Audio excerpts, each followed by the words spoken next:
যাই হোক, তো বাবার জন্য আজকে প্রথম বলবো, ছোটবেলায় যেভাবে শুনেছি বাবাকে বলতে, আমার মনে আছে যতটুকু যে গান গেয়ে গেয়ে বলতো যেন আমি পাথরে ফুল ফোটাবো শুধু ভালোবাসা দিয়ে, আমি সাগরে ঢেউ থামাবো শুধু ভালোবাসা দিয়ে। তো আমার বাবা আজকে নেই, হয়তো উনি থাকলে আজকে মহিলাদের অনেক উপস্থিতি এখানে আলহামদুলিল্লাহ।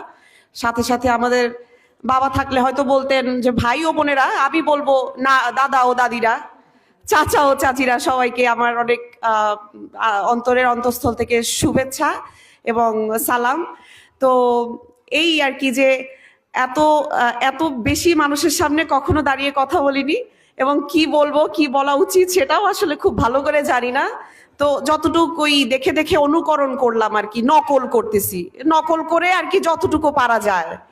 তো কিন্তু সামনে যেই সময় মানে 12ই ফেব্রুয়ারি আসছে, সেটা নকল করে আর করা সম্ভব না। সেটা আমাদের একত্রিত হয়ে দল মত নির্বিশেষে, জাতি গোষ্ঠী ধর্ম সবকিছু ভুলে, যেহেতু আমার বাবা এই গ্রামের কৃতি সন্তান, আমার একটা আবদার আছে। সেটা হচ্ছে আমি যেহেতু এখানে নাতি, তো নাতি হিসেবে না দাদা দাদি ফুফা ফুফি সবার কাছে আবদার যে আপনারা সবাই দলবদ্ধ হয়ে ফেব্রুয়ারির 12 তারিখে ভোট দিতে যাবেন, এবং আপনাদেরই সন্তান শহীদুল আলম তালুকদার আমার বাবাকে ভোট দিয়ে জয়যুক্ত করবেন। আমি জানি না এর থেকে আরো কোনো কিছু বলা যায় কিনা, আমার একটু সমস্যা হচ্ছে। যাই হোক, তো আমার বাবা যেমন মানুষকে এরকম মানে তার ভালোবাসা দিয়ে অনেক করেছে সবসময়, এত বছর পর্যন্ত।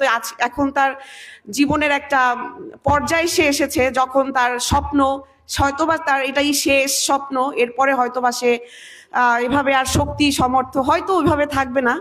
তো তার আমি চাই যে তার এই স্বপ্নটাকে যেন আপনারা বাস্তবায়ন করতে পারেন। আমাদের তার এই শেষ জীবনের যেই জার্নিটা, সেটা যেন খুব সুন্দর হয়, তার মনে রাখার মতো হয়।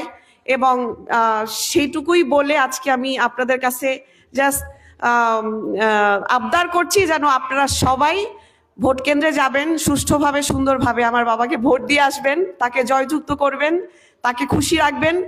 তাহলেই হয়তোবা আপনারা খুশি হবেন, আমরা সবাই খুশি হব ইনশাল্লাহ। তো এই আর কি বলবো জানি না। তো আপনারা সবাই দোয়া করবেন দেশনেত্রী খালেদা জিয়ার জন্য, আমার বাবার জন্য অবশ্যই দোয়া করবেন, সে যেন স্ট্রং থাকে, সুস্থ থাকে। আর আমাদের